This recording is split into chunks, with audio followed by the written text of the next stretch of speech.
శ్రవణమాధురి వినడానికి బోరు కొట్టించకుండా చాలా అందంగా వ్యాఖ్యానించడంలో ఇద్దరు కరీంనగర్ బ్రదర్స్ గురించి వాళ్ళ సభ మరి నిర్వహించడం, వారు ఒక పుస్తకాన్ని ఇవ్వడం చాలా సంతోషంగా ఉంది. ముఖ్యంగా మరి ఈ పుస్తకం ముఖ చిత్రం గీసిన శ్రీనివాస్ గారు ఇక్కడ ఉన్నారనుకుంటే బహుశా మన అన్నవరం శ్రీనివాస్ గారు.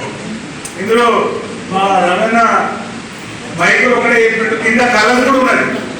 సాధారణంగా పెన్ను ఉన్న వారికి మైక్ ఉండదు, మైక్ ఉన్న వారికి పెన్ను ఉండదు, కానీ ఈ రెండు అరుదుగా ఉంటాయి. ఆ రెండింటిలో కూడా వారు సర్వీసాక్షి ఇందరి మనసులు గెలిచారు. మరి ఒక మహాభారత గ్రంథం అంత విషయం ఉన్నప్పుడు దాన్ని ఒక చిన్న మైక్రోస్కోప్లో పెట్టి ఒక ఏ కోణ నుంచి మనం సూచించిన అంటే ఒక మల్లెపూలు పొట్లం కడితే ఎటు నుంచి చూసినా మంచి పరిమాణం వస్తుంది. అట్లానే ఈ ఇద్దరి గురించి నన్ను ఆప్తవాక్యం ఏదో రాయమని అన్నారు. రాయమన్నప్పుడు కూడా నేను వారితో ఉన్న అనుబంధం కేసు అనంతాచార్య గారు మాకు అగ్రజులు, మా అన్నగారు.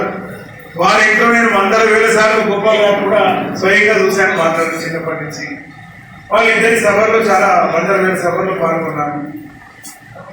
వీరిద్దరి స్నేహాన్ని, వీరిద్దరి మాటల చాతుర్యాన్ని, వీరి అధ్యయనశీలతను, వారి నేను ఎస్ఆర్ఆర్లో ఉన్నప్పుడు కానీ సాహిత్య కార్యక్రమాల్లో కానీ పిల్లలకు ఎట్లాంటి ఏ సభకు ఏవి కావాలి ఔచిత్యవంతంగా మాట్లాడేటువంటి ఒక గొప్ప గుణం ఇవాళ నేటి తరం నేర్చుకోవాల్సింది.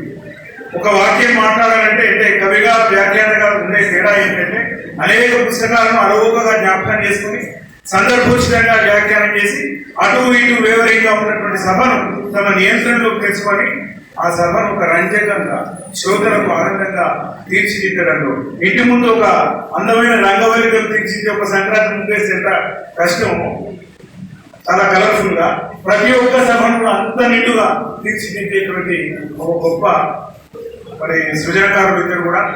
నేను 2 మాటలు మాట్లాడి ముగిస్తాను. వీరిద్దరి గురించి ఒక 4 వాక్యాలు చెప్పి ముగిస్తాను. ఒకరు వెన్నెల, మరొకరు వెలుగు. ఒకరు వాకు, మరొకరు అర్థం. ఒకరు ఉప్పెన, ఒకరు గర్జన. ఒకరు సూర్యుడు, ఒకరు చంద్రుడు. ఒకరు పువ్వు, ఒకరు పరిమళం. ఒకరు గుండె, మరొకరు సవ్వడి. ఒకరు మేఘం, మరొకరు చినుకు. కన్ను ఒకరు, చూపు ఒకరు. చెట్టు ఒకరైతే నీడ ఒకరు. మనసు పొలం పండించిన స్నేహము పంట ఇది. ఒకరు అక్షరం, మరొకరు భావం. ఒకరికొకరిద్దరు భుజంతంటే ఒక గొప్ప ఓదార్పు గీతం. కాల పరీక్షలో నిలిచిన స్నేహగీతం. మెరుపు ఒకరైతే ఉరుము ఒకరు, శృతి ఒకరైతే లయ ఒకరు. ఒకరికొకరై కలిసి కదిలిన 30 ఏళ్ల స్నేహగీతానికి సాక్ష్యం మేము పుస్తకం.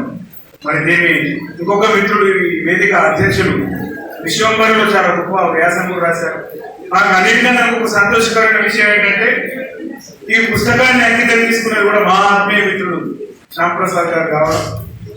అందరితోటి చాలా అనుబంధం ఉండడం, వేదిక మీద ఉన్నటువంటి వారు కానీ వేదిక ముందు భాగంలో మరి సాహిత్య బంధువులు, ఆత్మ బంధువులు అందరూ ఉండడం చాలా సంతోషం. సహృదయులు పెరిగితే సమాజం అనేది ఇంకా వికసిస్తుంది, విలువలు పెరుగుతాయి, యువత మంచి ఒక సభ్య సమాజం వైపు బాధ్యతాయుత పౌరులను తయారు చేయడంలో సాహిత్యం ఎంత పాత్ర ఉందో వ్యాఖ్యాన కళ కూడా అంతకంటే ఒక పాలు ఎక్కువ భావిస్తూ ఇద్దరు వ్యాఖ్యాతల్ని కవులుగా మలిచిన కాలాన్ని మరి నమస్కరిస్తూ సెలవు. ధన్యవాదాలు. అధ్యక్షుల వారిని మరొకసారి